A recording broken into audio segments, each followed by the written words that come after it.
Hello. आज अपन पढ़ेंगे drugs for cough. Drugs for कफ।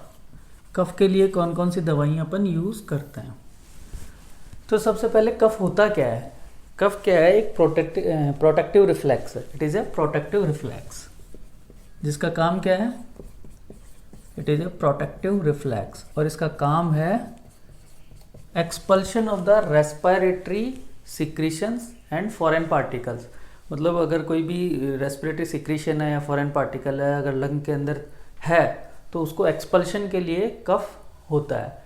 तो ये क्या है? प्रोटेक्टिव रिफ्लेक्स है। अब ये कफ दो तरीके के हो सकते हैं।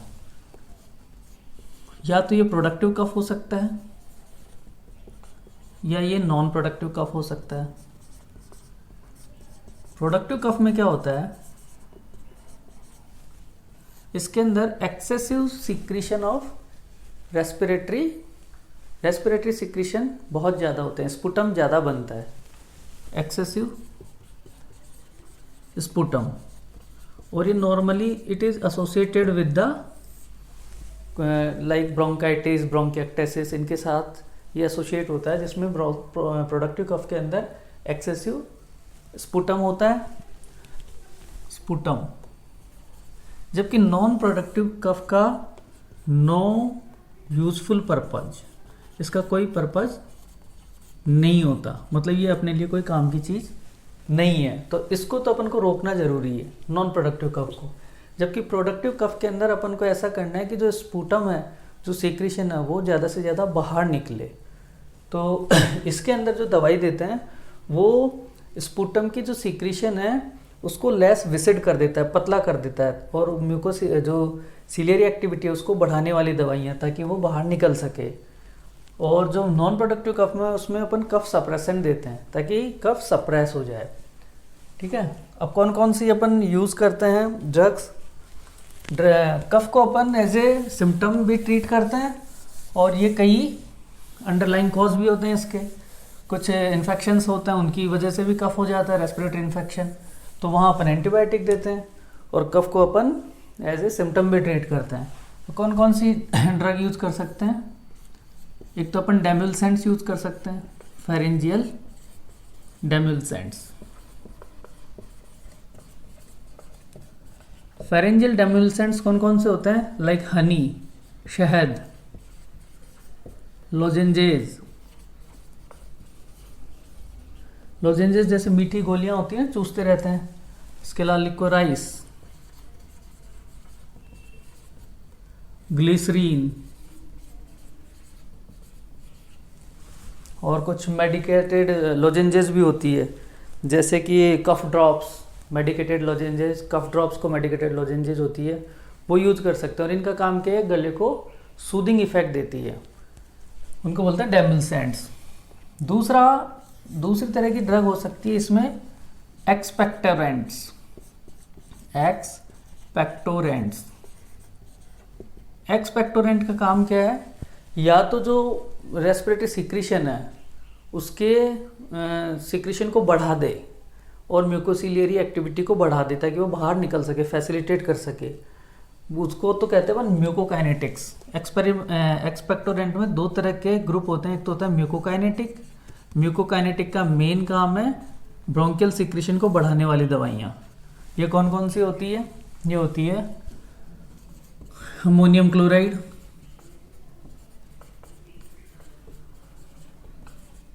इसके अलावा पोटेशियम आयोडाइड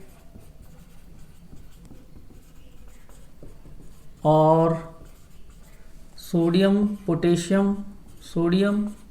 साइट्रेट या पोटेशियम साइट्रेट, या इसके अलावा कुछ प्लांट प्रोडक्ट्स भी है लाइक वसाका। ये प्लांट प्रोडक्ट है vasaka, tolu balsam, guaifenesin. These are plant products. तो ये सारे क्या म्यूकोकाइनेटिक और ये सिक्रीशन को इंक्रीज करते हैं। दूसरा ग्रुप एक्सपेक्टोरेंट में हो सकता है म्यूकोलाइटिक्स। म्यूकोलाइटिक्स, इनका काम क्या है? म्यूकोलाइटिक्स वो होते हैं जो सीक्रेशन को लेस विसिड करे, मतलब उसको जो गाढ़ा सीक्रेशन उसको पतला कर दे, लेस विसिड कर दे, उनको कहेंगे म्यूकोलाइटिक्स। और इसमें जो ड्रग आती है वो आती है bromhexine, ambroxol, acetylcysteine,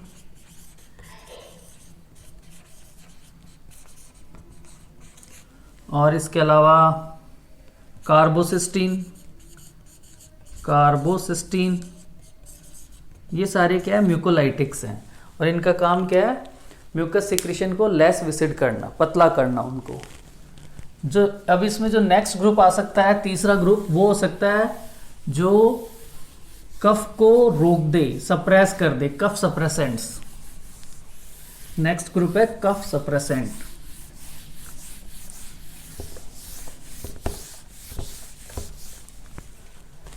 cough suppressant में कफ सप्रेसेंट्स,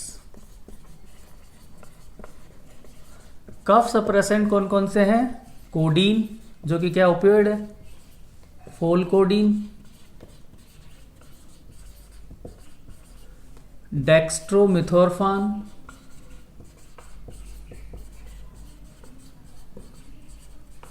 नोस्कैपाइन, ये सारे क्या है? कफ सप्रेसेंट्स है। चौथा ग्रुप हो सकता है एंटीहिस्टामिनिक, कुछ कफ जो कि एलर्जिक वजह हो, जिसकी कफ के कई कॉज हो सकते हैं, अगर वो एलर्जिक वजह है तो अपन एंटीहिस्टामिनिक दे सकते हैं, लाइक क्लोरफेनिरामीन, प्रोमिथाजीन,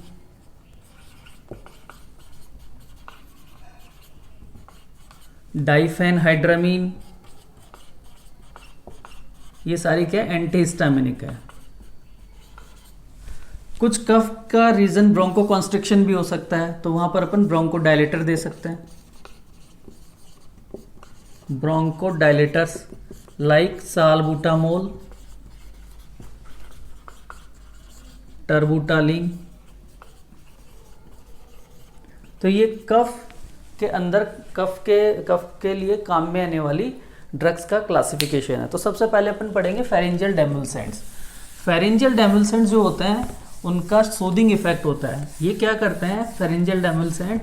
ये फेरिंग्स के अंदर जो इन्फ्लाम्ड फेरिंग्स है, इन्फ्लाम्ड म्यूकोजा है फेरिंग्स की, या इरिटेंट म्यूकोजा है फेरिंग्स की, उसकी जो सेंसरी नर्व एंडिंग्स है उस पर एक प्रोटेक्टिव कोटिंग बना देते हैं डेमुल्सेंट्स। डेमुल्सेंट्स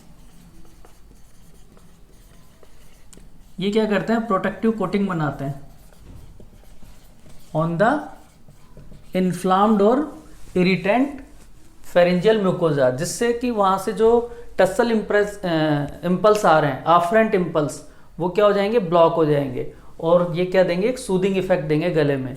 तो ये मीठी गोली जैसे लोजेंजेज होता है, हनी होता है, लिकोराइस होता है, ग्लिसरीन होता है, वो फेरिंजियल डेमुल्सेंट की तरह काम करते हैं। दूसरा बताया मैंने एक्सपेक्टोरेंट्स।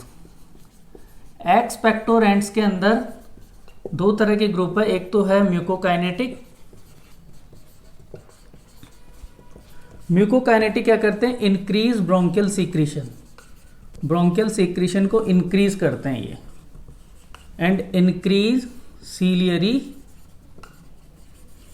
मूवमेंट्स। जो रेस्पिरेटरी ट्रैक्ट में सीलिया की मूवमेंट होती है, जो ऊपर की साइड फॉरेन पार्टिकल या ऊपर की साइड लंग्स के अंदर जो भी फॉरेन पार्टिकल होगा उसको ऊपर की साइड वो ट्रांसपोर्ट करती है, वो सीलियरी मूवमेंट है, उसको भी इंक्रीज कर देती है और ब्रोंकियल सीक्रेशन को भी इंक्रीज करती है। कौन? म्यूकोकाइनेटिक्स। कौन कौन सी इसमें? सोडियम पोटेशियम, सोडियम साइट्रेट होता है एंड पोटेशियम साइट्रेट होता है। और ये काम कैसे करते हैं? By salt action. इनका साल्ट एक्शन की वजह से ब्रोंकियल सीक्रेशन बढ़ जाता है। दूसरा, और इसके अलावा इसमें अमोनियम क्लोराइड है। अमोनियम क्लोराइड क्या है? नोजिएटिंग होता है। अमोनियम क्लोराइड इज नोजिएटिंग, जो रिफ्लेक्सिली क्या करेगा? ब्रोंकियल सीक्रेशन को बढ़ा देगा नोजिया की वजह से। Reflexly because it is nauseating, so it increases the bronchial secretion reflexly. इसके अलावा इसके अंदर टोलुबाल्सम है, टोलुबाल्सम, वसाका, गुएफिनेसिन। ये क्या करते हैं, ट्रैकियोब्रोंकियल टी से इनका सीक्रेशन होता है, जो लंग्स है उसकी सेल्स है उसके थ्रू इनका सीक्रेशन होता है और ये ब्रोंकियल सीक्रेशन को इंक्रीज कर देते हैं। और ये सारे क्या है, प्लांट प्रोडक्ट है। एक बताया potassium iodide, potassium iodide. Potassium iodide भी क्या होता है, ट्रैकियोब्रोंकियल ट्री से सीक्रेट होता है और सीक्रेट होके इसका इरिटेंट इफेक्ट होता है जिसकी वजह से ब्रोंकियल सीक्रेशन इंक्रीज होते हैं। लेकिन अगर इसको लंबे टाइम तक देंगे तो ये क्या करवा सकता है, हाइपोथायरॉयडिज्म, क्योंकि आयोडाइड है इसमें। तो आयोडाइड अगर लंबे टाइम तक देंगे तो वॉल्फ चेकऑफ इफेक्ट होता है जिससे थायराइड का हार्मोन, थायराइड हार्मोन कम बनते हैं, तो उसकी वजह से हाइपोथायरॉयडिज्म हो सकता है। इसलिए इसको रेयरली यूज़ करते हैं, इसको ज़्यादा यूज़ नहीं करते। दूसरा ग्रुप है इसमें म्यूकोलाइटिक्स।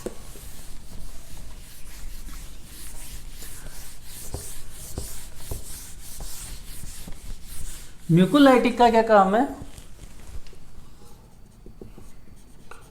म्यूकोलाइटिक ये स्पुटम को क्या करते हैं, लेस विसिड करते हैं।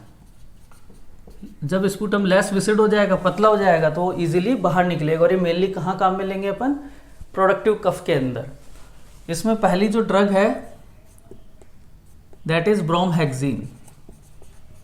ब्रोमहेक्सिन, ब्रोमहेक्सिन क्या है, ये डीपॉलीमराइज करती है, इट डीपॉलीमराइज म्यूकोपॉलीसैकेराइड्स। म्यूकोपॉलीसैकेराइड्स को डीपॉलीमराइज करती है, किसमें, स्पुटम के अंदर, जिससे क्या हो जाएगा, स्पुटम जो टिनिशियस स्पुटम है वो ब्रॉक हो जाएगा और वो लेस विसिड हो जाएगा। इसके साथ साथ ये क्या करते हैं, म्यूकोसिलियरी एक्टिविटी को भी ये बढ़ा देते हैं। और इसके जो एडवर्स ड्रग रिएक्शन है वो होंगे लैक्राइमेशन, राइनोरिया, हाइपरसेंसिटिविटी, हाइपरसेंसिटिविटी, ये इसके एडवर्स इफेक्ट होते हैं ब्रोमहेक्सिन के। दूसरी ड्रग थी एम्ब्रोक्सोल। एम्ब्रोक्सोल क्या है, it is the metabolite of, ये मेटाबोलाइट है ऑफ ब्रोमहेक्सिन। ब्रोमहेक्सिन का मेटाबोलाइट है और उसमें भी सेम एक्शन होगा, mechanism of action and same ADR होंगे। तीसरा जो ग्रुप, तीसरी जो ड्रग बताई इसमें एसिटाइल सिस्टीन। एसिटाइल सिस्टीन, और एसिटाइल सिस्टीन क्या करता है, डाइसल्फाइड बॉन्ड, डाइसल्फाइड बॉन्ड होते हैं किसमें, म्यूकोप्रोटीन में, disulphide bond in mucoprotein. Mucoprotein के अंदर जो डाइसल्फाइड बॉन्ड होते हैं उनको ब्लॉक करते हैं, किसमें, स्पुटम के अंदर जो म्यूकोप्रोटीन है उसके अंदर डाइसल्फाइड बॉन्ड होते हैं, उनको ब्लॉक करते हैं और ब्रेक करके उसको लेस विसिड बना देते हैं, एसिटाइल सिस्टीन। और इसके साथ ये दिक्कत है कि इसको अपन डायरेक्टली रेस्पिरेटरी ट्रैक्ट में ही देना पड़ता है, तो अपन नेबुलाइजर के थ्रू एसिटाइल सिस्टीन दे सकते हैं। इसके यूज कहाँ कहाँ हो सकते हैं, और it is use in paracetamol poisoning. Paracetamol poisoning के अंदर एसिटाइल सिस्टीन यूज करते हैं अपन, और इसमें कफ के अंदर तो यूज कर ही सकते हैं। नेक्स्ट जो ड्रग है दैट इज कार्बोसिस्टीन। कार्बोसिस्टीन, कुछ टेक्स्ट तो लिखते हैं कि ये बिल्कुल एसिटाइल सिस्टीन की तरह काम करता है, कुछ कहते हैं कि इसकी तरह काम नहीं करता, इसकी जो मैकेनिज्म है वो नॉन नहीं है, लेकिन ये कहते हैं कि ये सल्फ हाइड्रिल बॉन्ड को प्रोटेक्ट करता है, मतलब ब्लॉक नहीं करवाएगा, और इसकी जो मैकेनिज्म होगी वो अलग होगी। देन नेक्स्ट ग्रुप है एंटी टस्सिव ड्रग्स, जो कि कफ सप्रेसेंट है, जो कि कफ को ही इनहिबिट करता है, खांसी को इनहिबिट कर देता है।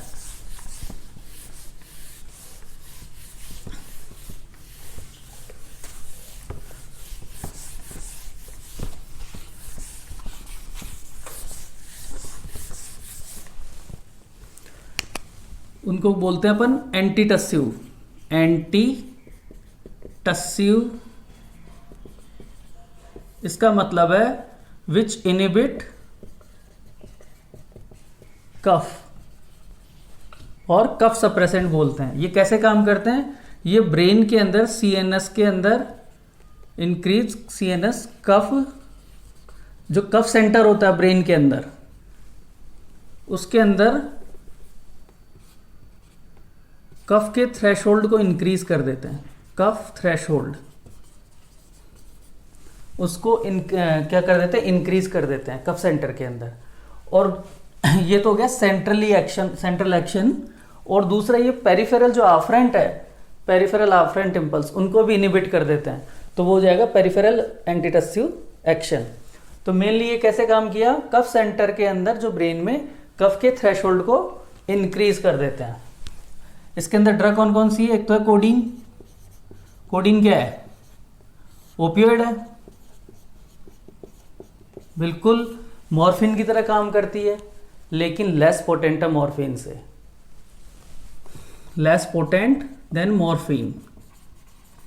और इसका कफ सेंटर स्पेसिफिक है, ये कफ सेंटर पे ज्यादा एक्ट करती है, किससे, मॉर्फिन से ज्यादा, कफ सेंटर पे ज्यादा ये स्पेसिफिक है। और इसका जो मेन चीफ ड्रॉबैक है वो है कॉन्स्टिपेशन। इसकी वजह से क्या हो सकता है, कॉन्स्टिपेशन लाइक मॉर्फिन।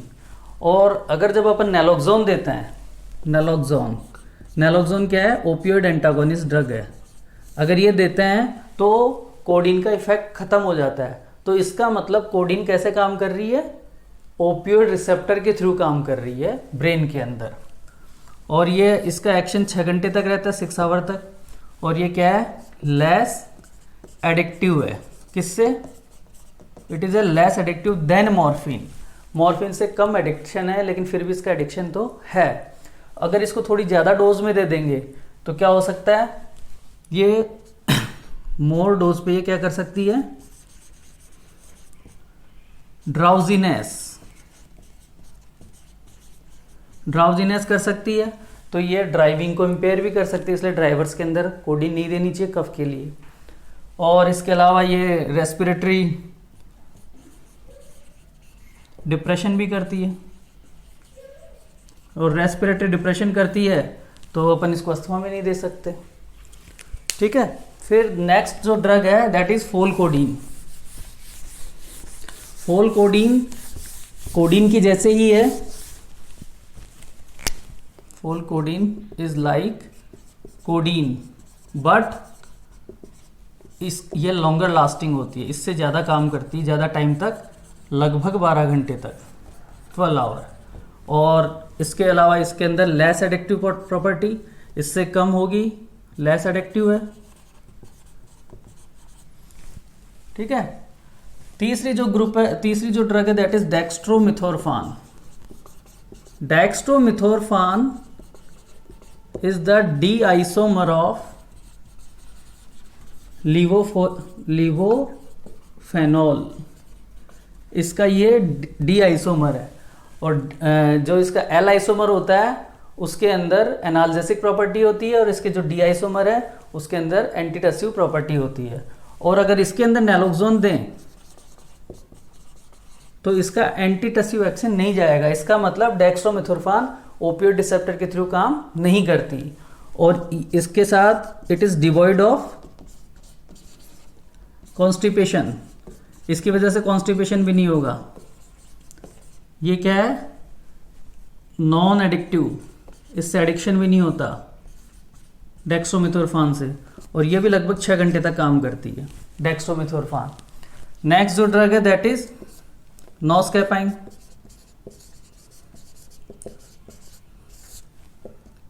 नॉस्कैपाइन भी क्या किससे काम करेगी, कफ सप्रेसेंट है, और ये भी लॉन्गर लास्टिंग होती है, और इसमें ना तो कॉन्स्टिपेशन होगा, ना इससे डिपेंडेंस होता है, ना ये नार्कोटिक है।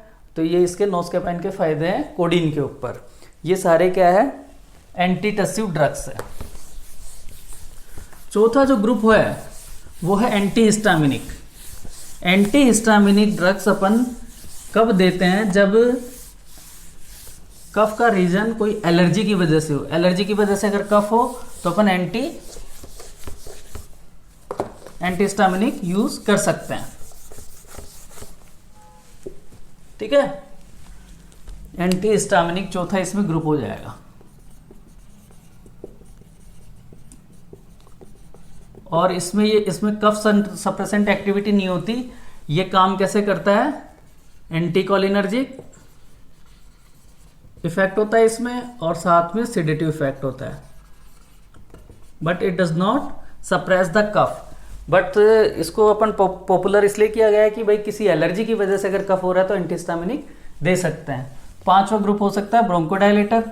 ब्रोंकोडायलेटर ब्रोंकोकॉन्स्ट्रिक्शन जो होता है, ब्रोंकोडायलेटर ब्रोंकोकॉन्स्ट्रिक्शन की वजह से भी कफ एग्रावेट होता है। तो अगर जहां पर ब्रोंकोकॉन्स्ट्रिक्शन अगर कोई कंपोनेंट है तो वहां पर अपन ब्रोंकोडायलेटर यूज कर सकते हैं। This is all about the drugs for cough.